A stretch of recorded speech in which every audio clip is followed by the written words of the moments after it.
Hey guys, it's M4J here, and welcome back to the M4J Network here on OpenTTD. Welcome to the new NorthWestern franchise. I keep going to say NorthEastern. I even had it on my information sheet as NorthEastern. I'm a derp. I can't get my East and West right, apparently. But yes, welcome back to the M4J Network, and welcome to NorthWestern. This is the franchise. It used to be called NorthRail. It technically is still NorthRail. NorthRail has technically been split into two regions, west and east. So NorthWestern here runs between Sunington in the far northwest corner of the map and Befingway, which is not quite halfway along the Grand Northern main line, but is close enough for it to be considered a good stopping point. Basically, it's the eastern end of the North Valleys line is at Befingway, so I thought, why not make that be the terminus for the line. So a few little rejig bits here going on, the most important one of which is rebuilding the approaches here to Honningville Train Factory, which is still going to be called Honningville Train Factory, but is actually also going to act as the depot for the majority, not all, but the majority of NorthWestern services, and all the ones you see me add today are operating out of Honningville Train Factory. There will be some others in the future. I think Befingway might also have a new depot built at some point, slightly smaller than the normal depot size that I go for, but that will be for trains operating between Befingway and stations like Nut Hill City Centre, for example, which will become part of the NorthWestern franchise as well. Basically, NorthWestern is operating any services along the northwest side of the map that aren't operated by existing franchises.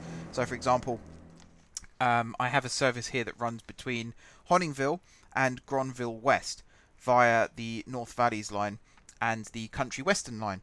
That isn't on the route map, I don't think. I think that's something that I kind of came up with on the fly whilst I was doing this. It doesn't necessarily have to go on the franchise map, because I think it's an hourly service. I might even make it an every 2 hour service, because it's not going to be like a mainstay. It might not even stick around for too long, but I wanted to try it out and see, because basically the Country Western line has no trains using it north of Moningpool Falls, so I wanted to try out the stations at least and see how it worked. So yeah, where are we at? Well, it's the beginning of a brand new month. Technically, this episode is going to be premiered, in fact, although we'll see how that goes. I've been a bit disappointed with the premiere turnouts, as I've said, and because I've left this till last minute as well, I don't think I'll premiere this one. I think I'll just have it as a normal video.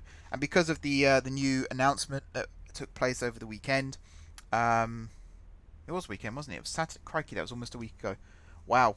Time is actually flying at the moment, until, of course, tomorrow, when I'm recording this the night before you guys are seeing it. So the lockdown starts on Thursday, and then time will drag on like an eternal nightmare. But yeah, because of that, I'm going to try and be a bit more proactive in my video making, because I have no excuse not to now. I was going out a little bit more the last couple of weeks, for reasons that I will explain in a future video. I won't go into too much detail about that right now. But yeah, because of all of that, I wasn't able to. It wasn't not so much I wasn't able to get videos done on time. It was more the fact that things were kind of being left to the last minute quite a bit. However, there is a video series to do with the M4J Network starting this coming Tuesday. It was meant to start Tuesday, just gone, but I couldn't get the video finished in time because I was actually visiting family before lockdown starts, and I didn't want to rush it because I put a lot of effort into this new series, which hopefully you'll see. As I said on Discord the other day, it's the most amount of editing I've ever done in a video. So I'm quite proud of it. I haven't watched it back yet as an entire video. I've watched each segment of it back to check for errors and stuff. But I'm really excited about you guys seeing it for the first time. And hopefully you guys enjoy it as much as I enjoy it. And I will tell you now in advance that I have already identified some areas that will be improved for future episodes. But I wanted to try out what it looked like now. Just to get some feedback really from you guys. One person does already know some of the things that are going to be featuring in this series, so keep that to yourself please, don't give it away. But yeah, hopefully it's going to go down really well. Who knows, it might even become a really popular series. That's my hope. But yeah, that will go up on Tuesday. Enjoy it. Don't forget to hit the like button on that and all that good stuff. But because it's the start of a new month, I've also got some rail news for you, which is very, very exciting. My magazine arrived early this month, so a big, big thank you to the Railway Magazine for getting it on time. Well, not even on time, getting it early. Maximum credit for that. There's not much that really stuck out in terms of headlines. It's kind of one of those meh types of months. There are some big headlines though, some of which have been like floating around for a couple of weeks now. The Welsh Government are taking full control of the Transport for Wales, or the Wales and Borders Rail operation. So Transport for Wales essentially was, I think, 50-50, I think. But yeah, it's technically the Welsh operator of last resort, which has now been renamed Transport for Wales Limited. I don't know if that's a good idea or a bad idea. I have noticed that a lot of examples that people point to for how to run a railway well tend to be quite isolated lines. It's like C2C operating out of Fenchurch Street. It's basically a self-contained line between Fenchurch Street and Southend and Tilbury and Shoeburyness. Same with Chiltern. Most of Chiltern is quite self-contained between Marylebone. They do share tracks with London Underground. I'm not disputing that. Up as far as Amersham. But besides that, the Chiltern main line is pretty much just Chiltern and the occasional freight movement. Once you get in and around Birmingham, then they start sharing with West Midlands Rail, and then it becomes a bit more complex and delayed and things like that. There's a little bit of an article here about TOCs. I've not read that yet. Train operating companies, for those who don't know. Basically what's going to happen after franchising ends. I haven't read that yet. I'm going to focus a little bit more on that in future videos. Because I'm going to talk a little bit more in future about why I've chosen the M4J Rail brand and that kind of thing. Basically, it's a stopgap until people become patrons and take over the franchises themselves. But considering I'm someone who's very anti-renationalising the railways, I do understand that there might be some confusion as to why I'm operating my network like a nationalised railway. So I will cover that at some point in the future, because I don't want people to get the wrong idea. One thing I would like to say regarding rail news is I am a psychic, it seems. I can see into the future, because just last week I was talking about regional trains in Europe and how we should start operating some out of the UK from places like Manchester, Glasgow, things like that. And I also mentioned about sleeper services operating in mainland Europe and how they're making a comeback and how we should do the same thing, maybe with the Nightstar brand. As it turns out, the German government, which currently hold the rotating European Union presidency, have recently proposed creating a new Trans-Europe Express network, TEE. Now, I don't know if the German Transport Minister is a fan of my videos or not, or whether this is just purely a coincidence, but basically, there was a service called, can't remember the name. The original TEE network was established by SNCF, Deutsche Bahn, SBB, NS, CFL, and FS. That's the French, German, SBB. That's Swiss, isn't it? NS is Dutch. CFL. Oh God, I don't even want to guess because I'm probably gonna get that wrong. And FS, I think, is Finland. So CFL sounds. Maybe that's Danish because it does mention Denmark quite a lot here. Someone will tell me. Someone always tells me. But yeah, that started in 1954. And they used purpose-built trains offering fast and luxurious journeys, and then they cancelled it or ended it in the 1980s.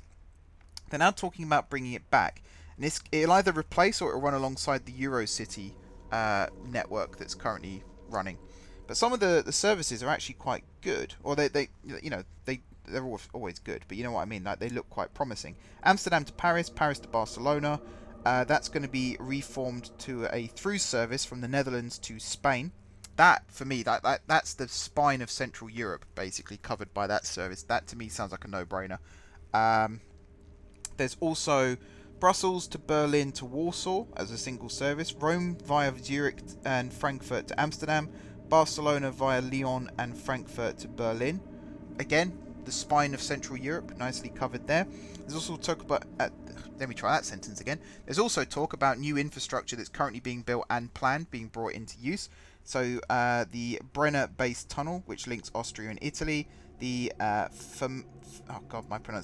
Fehmarn link, which is Denmark to Germany, and a new high-speed line in Germany, which links Ulm and Stuttgart, and that will allow a wider network of TEE 2.0 connections.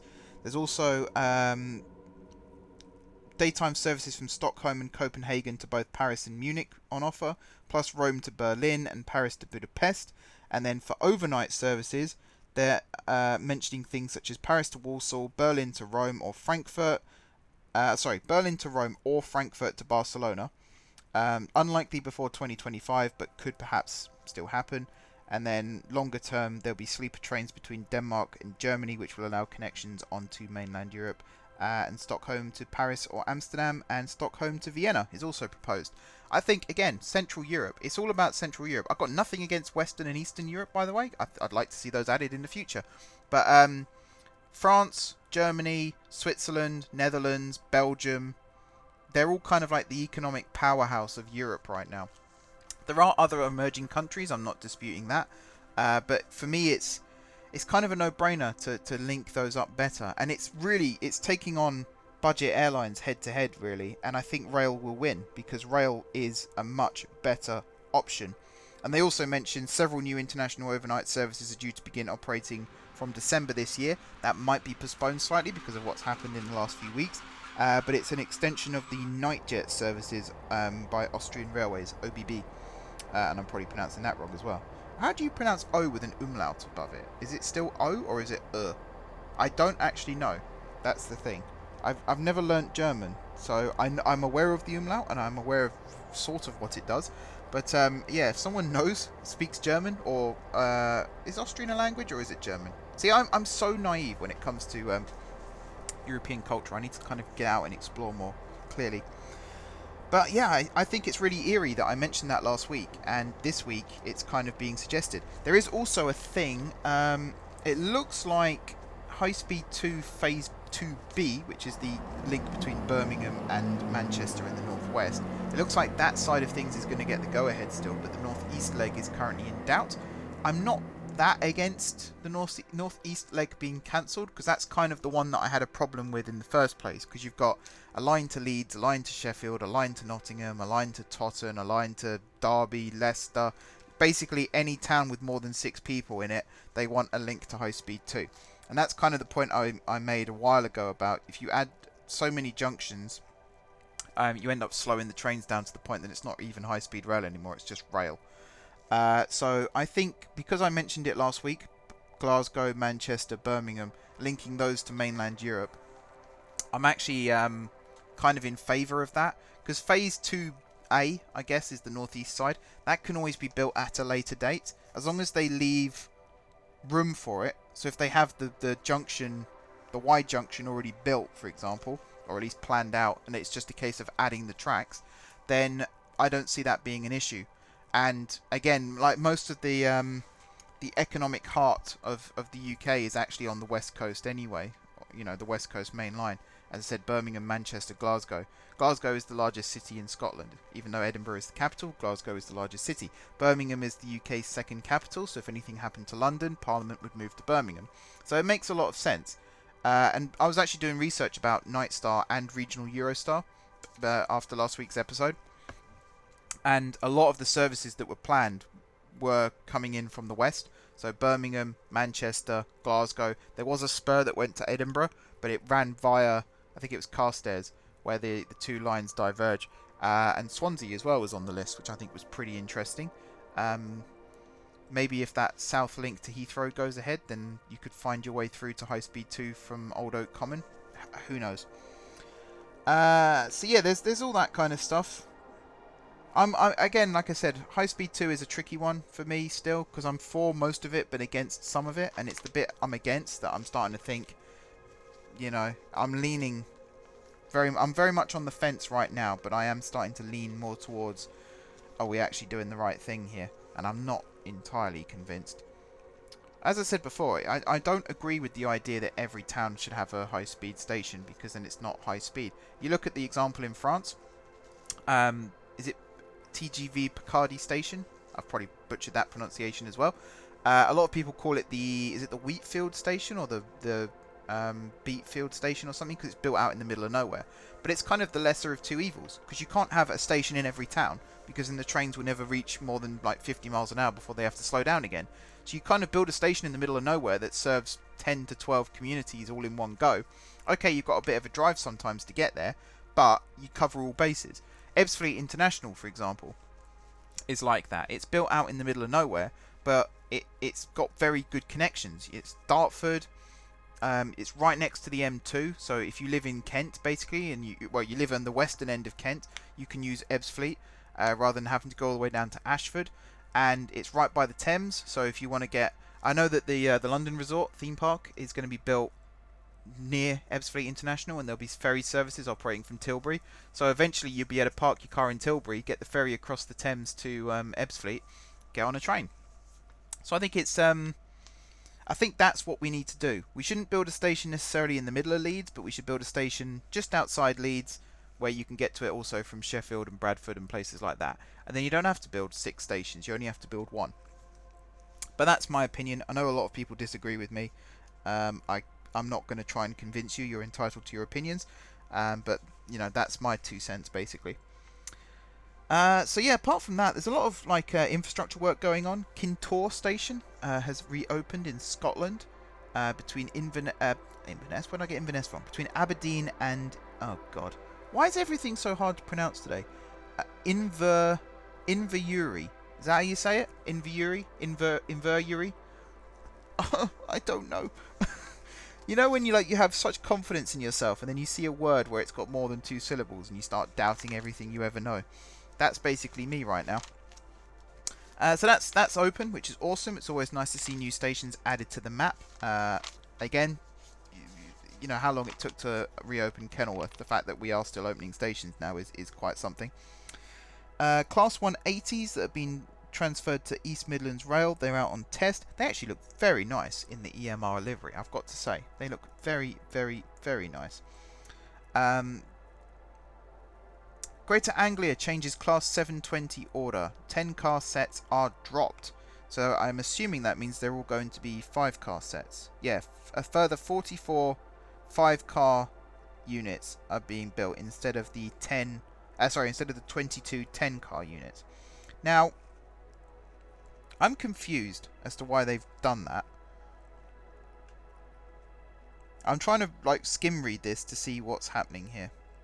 Order amendments such as this are rare, particularly when half of the order has already been completed, but changes in peak time travel patterns and fewer passengers commuting as a result of COVID-19 have led to the order revision. So basically it's kind of a knee-jerk short-sightedness reaction, because what happens after COVID when passenger numbers pick up again?